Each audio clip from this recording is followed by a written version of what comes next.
अब बात करते हैं उस खबर की जिसने पूरे देश ही नहीं दुनिया को भी हिलाकर रख दिया है। भारत की अर्थव्यवस्था को लेकर ऐसी अपडेट सामने आई है कि सुनकर कोई भी दंग रह जाए। चाहे पाकिस्तान हो, कोई और विरोधी देश या फिर भारत की अर्थव्यवस्था को डेड इकोनॉमी कहने वाले डोनाल्ड ट्रंप, सभी के होश उड़ चुके हैं। आज सबके मन में बस एक ही सवाल घूम रहा है, आखिर भारत ने ऐसा क्या कर दिखाया? इतने ज्यादा टैरिफ, इतना दबाव, इतने प्रेशर के बीच भी इंडिया कैसे लगातार इतनी धमाकेदार ग्रोथ कर रहा है? और जो ग्रोथ दिखी है वो कोई मामूली आंकड़ा नहीं है। ये तो ऐसा उछाल है जिसने दुनिया के बड़े बड़े आर्थिक दिग्गजों को सोचने पर मजबूर कर दिया है। भारत के खजाने में जो ये जबरदस्त बढ़ोतरी आई है उसने हर जगह हलचल मचा दी है। दिलचस्प बात यह है कि भारत सरकार और आरबीआई ने पहले ही अनुमान लगाया था कि फाइनेंशियल ईयर 2025-26 के दूसरे क्वार्टर यानी जुलाई से सितंबर में भारत का जीडीपी ग्रोथ 5% से 5.5% के बीच रहने वाला है। लेकिन अब जो तस्वीर सामने आई है उसने सारे पुराने अंदाजों को पीछे छोड़ दिया है। भारत की आर्थिक रफ्तार ने दिखा दिया है कि चाहे चुनौती कितनी भी बड़ी हो, हमारा देश रुकने वाला नहीं है। ये वही पल है जो हर भारतीय को गर्व, जोश और उम्मीद से भर देता है। ट्रंप के भारी टैरिफ, रूस के तेल पर लगे प्रतिबंध, यूरोप और अमेरिका का भारत पर लगातार दबाव, एक्सपोर्ट में गिरावट और दुनिया में छाई मंदी जैसी स्थिति, इन सब के बीच एक ही बात कही जा रही थी कि भारत की ग्रोथ 5.5% से ऊपर जा ही नहीं सकती। पिछले साल भी यही हुआ था। 2024 के इसी समय में भारत की विकास दर 5.5% रही थी। इसलिए सबको लगा कि इस बार भी कुछ खास बदलाव नहीं होगा। लेकिन भारत ने सभी की सोच उलट दी। इंडियन रेटिंग्स एंड रिसर्च की नई रिपोर्ट ने साफ शब्दों में बताया है कि इस बार भारत की ग्रोथ 7.2% को भी पार कर चुकी है। यानी जिस जगह दुनिया सोच रही थी कि इंडिया धीमा पड़ेगा, वहीं भारत ने 2 गुनी से ज्यादा रफ्तार पकड़ ली। और ध्यान रहे, ये सरकारी आंकड़े भी नहीं हैं। जब असली सरकारी डेटा आएगा तो ग्रोथ इससे भी ज्यादा निकलने की पूरी संभावना है। अब सबसे बड़ी बात समझिए, जो 7% से ऊपर की ग्रोथ दिखाई दी है, ये दिवाली से पहले के आंकड़े हैं। यानी ये उस वक्त के नंबर हैं जब दिवाली सेल शुरू भी नहीं हुई थी। अभी तो इलेक्ट्रॉनिक्स की भारी खरीद, ऑटो सेक्टर की तेजी, सोने की रिकॉर्ड खरीदारी और ऑनलाइन शॉपिंग की बाढ़, ये सब शामिल ही नहीं है। मतलब साफ है, दुनिया को लग रहा था कि भारत धीमा होगा, लेकिन भारत ने उल्टा दुनिया को चौंका दिया। हर चुनौती के बीच भी देश की अर्थव्यवस्था एक नए जोश और ऊर्जा के साथ आगे बढ़ रही है। ये वही रफ्तार है जो हर भारतीय को गर्व और उम्मीद से भर देती है। जो तेजी आपने अभी देखी है वो सिर्फ शुरुआत है। असली खेल तो क्वार्टर 3 में दिखेगा, जिसके आंकड़े जनवरी 2026 में आने वाले हैं। मतलब साफ है, ये तो सिर्फ ट्रेलर था, पूरी पिक्चर तो अभी बाकी है। और पिक्चर में भारत ऐसी ग्रोथ दिखाएगा कि दुनिया दोबारा सोचने पर मजबूर हो जाएगी। अब समझिए कि अमेरिका और चीन क्यों टेंशन में आ जाएंगे। दोनों देशों ने यही सोचा था कि टैरिफ बढ़ाओ, भारत पर दबाव बनाओ, एक्सपोर्ट कम करवाओ, तेल के रास्ते तोड़ दो और दुनिया में भारत की छवि खराब करो, तो भारत धीमा पड़ जाएगा। पर हुआ बिल्कुल उल्टा। भारत की अपनी ही ताकत यानी घरेलू बाजार ने सबको चौंका दिया। हमारे देश की 140 करोड़ की आबादी और उसका इतना बड़ा प्राइवेट कंजम्पशन एक्सपोर्ट में आई गिरावट को भी पीछे छोड़ देता है। इस साल भारत के अंदर हुई खरीदारी ने सबका ध्यान खींच लिया। चीन को समझ ही नहीं आया कि इंडिया की आर्थिक ताकत इतनी कैसे बढ़ गई। वहीं अमेरिका भी सोच में पड़ गया कि भारत को डेड इकोनॉमी कहने का फायदा क्या हुआ, जब आंकड़े खुद पूरी कहानी बता रहे हैं। अब बात करते हैं कि इतनी जबरदस्त ग्रोथ आखिर हुई क्यों। क्योंकि भारत की अर्थव्यवस्था का इंजन बाहर नहीं, घर के अंदर चलता है। लोग खरीद रहे हैं, खर्च कर रहे हैं, बिजनेस बढ़ा रहे हैं और यही देश की रफ्तार को 4 गुना बढ़ा देता है।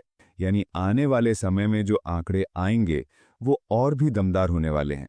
भारत का असली उछाल अभी शुरू ही हुआ है और दुनिया इसे रोक नहीं पाएगी। असल में सरकार ने एक बेहद समझदारी भरा कदम उठाया। दुनिया को लगा था कि भारत दबाव में आकर बचाव की मुद्रा में चला जाएगा, लेकिन हुआ बिल्कुल विपरीत। सरकार ने पूरी ताकत घरेलू मांग बढ़ाने पर लगा दी। जीएसटी कलेक्शन ने रिकॉर्ड तोड़ दिया। कई जगह टैक्स कम किए गए, इंसेंटिव बढ़ाए गए, एमएसएमई सेक्टर को मजबूत सपोर्ट मिला और प्रोडक्शन लिंक्ड स्कीम्स ने अलग ही रफ्तार पकड़ ली। इन सब का असर ये हुआ कि लोगों ने देश में बने उत्पादों की खरीद जमकर बढ़ा दी। कई सेक्टरों ने मेड इन इंडिया की खरीद इतनी तेज हुई कि चीन को भारी नुकसान का सामना करना पड़ा। साफ दिखा कि भारत की अर्थव्यवस्था की सबसे बड़ी ताकत है हमारी अपनी खपत। घरेलू खरीदारी इतनी मजबूत रही कि एक्सपोर्ट में आई गिरावट का पूरा असर खत्म हो गया। मतलब भारत ने अपनी ही मांग से अर्थव्यवस्था को नई रफ्तार दे दी। आज स्थिति यह है कि परचेजिंग पावर के आधार पर भारत दुनिया की तीसरी सबसे बड़ी अर्थव्यवस्था बनने की दहलीज पर है। इसका सीधा मतलब यह है कि भारत चाहे तो अपनी ही ताकत पर भरोसा करते हुए आसानी से डबल डिजिट ग्रोथ तक पहुंच सकता है। यानी चुनौती कितनी भी बड़ी हो, भारत का घरेलू बाजार इतना दमदार है कि वो पूरी अर्थव्यवस्था को अपनी रफ्तार पर खड़ा कर देता है। ये वही पावर है जिसने दुनिया को दिखा दिया कि इंडिया सिर्फ संभलने वाला नहीं बल्कि आगे निकलने वाला देश है। अब समझते हैं कि अगर भारत डबल डिजिट ग्रोथ यानी 10% से ऊपर पहुंच गया तो इसका असर कितना बड़ा होगा। अगर इंडिया इस स्तर पे पहुंच गया तो मान लीजिए चीन की पकड़ ढीली पड़ जाएगी। अमेरिका की जो मोनोपोली सालों से बनी हुई है वो भी हिलने लगेगी। ग्लोबल ट्रेड का नया केंद्र भारत बन जाएगा। एशिया की असली ताकत इंडिया दिखाई देगा और दुनिया की सप्लाई चेन का बड़ा हिस्सा भी भारत के हाथ में आ सकता है। यही वो बात है जिसने दुनिया के कई देशों को चिंतित कर दिया है। इसी डर की वजह से ट्रंप से लेकर चीन तक हर कोई भारत पर दबाव डालने की कोशिश कर रहा है। लेकिन भारत ने अपने प्रदर्शन से साफ कर दिया है कि जब ये देश आगे बढ़ता है तो पूरी दुनिया को इसकी रफ्तार का असर महसूस होता है। ये 7% से ज्यादा की ग्रोथ सिर्फ एक नंबर नहीं है, ये दुनिया के लिए भारत का सशक्त जवाब है। ये बताता है कि चाहे दबाव कितना भी हो, इंडिया अपनी दिशा खुद तय करता है और अपनी मेहनत से नई ऊंचाइयों तक पहुंचता है। अब बारी आपकी। इस ऐतिहासिक ग्रोथ पर आपका क्या कहना है? क्या आपको लगता है कि भारत डबल डिजिट ग्रोथ हासिल कर सकता है? क्या 2026 में इंडिया चीन को पछाड़ देगा? अपनी राय हमें कमेंट में जरूर बताएं। भारत की अर्थव्यवस्था आज जिस मोड़ पर खड़ी है वो सिर्फ आंकड़ों का खेल नहीं बल्कि एक नए युग की शुरुआत है। दुनिया में चाहे जितनी भी अनिश्चितता हो, चाहे जितना भी दबाव बनाया जाए, भारत ने ये साबित कर दिया है कि ये देश अब सिर्फ रिएक्ट नहीं करता, ये खुद गेम सेट करता है। और ये बदलाव रातों रात नहीं हुआ, ये भारत की लोगों की मेहनत, सरकार की सही नीतियों और हमारे घरेलू बाजार की ताकत का नतीजा है। आज भारत की अर्थव्यवस्था उस रफ्तार में चल पड़ी है जहां उसे रोकना किसी के बस की बात नहीं। 7% से ऊपर की ग्रोथ ने यह बता दिया है कि इंडिया की नींव मजबूत है। चाहे बाहर का माहौल कितना भी खराब क्यों ना हो, भारत की अपनी खपत, अपने बिजनेस और अपनी ताकत ने पूरी दुनिया को चौंका दिया है। यही वजह है कि आज ग्लोबल शक्तियां चिंता में हैं, क्योंकि भारत उठ रहा है। और ये उठना सिर्फ एक देश की प्रगति नहीं बल्कि एक नई दुनिया की कहानी है। अगर आने वाले समय में भारत डबल डिजिट ग्रोथ तक पहुंचता है तो ये सिर्फ रिकॉर्ड नहीं होगा बल्कि इतिहास का सबसे बड़ा आर्थिक परिवर्तन होगा। इससे भारत की आवाज और मजबूत होगी, दुनिया भर में हमारे फैसलों की अहमियत बढ़ेगी और व्यापार का केंद्र तेजी से भारत की ओर शिफ्ट होगा। चीन और अमेरिका जैसे देश भी समझ रहे हैं कि आने वाला दशक भारत का दशक होगा। लेकिन असली शक्ति सिर्फ नीतियों या निवेश में नहीं बल्कि 140 करोड़ भारतीयों की ऊर्जा, उम्मीद और भरोसे में है। जब देश के लोग आगे बढ़ते हैं तो अर्थव्यवस्था अपने आप उछाल मारती है।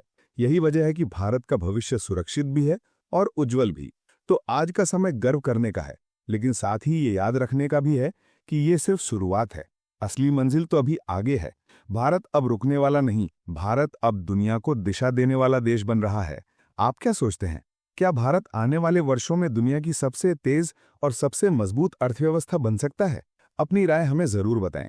तो जाते जाते आपके लिए एक छोटा सा सवाल है। सवाल ये है कि भारत का पहला जीपीएस आधारित उपग्रह नेविगेशन सिस्टम नेविक किस संस्था द्वारा विकसित किया गया है? आप अपना जवाब नीचे कमेंट में जरूर लिखें।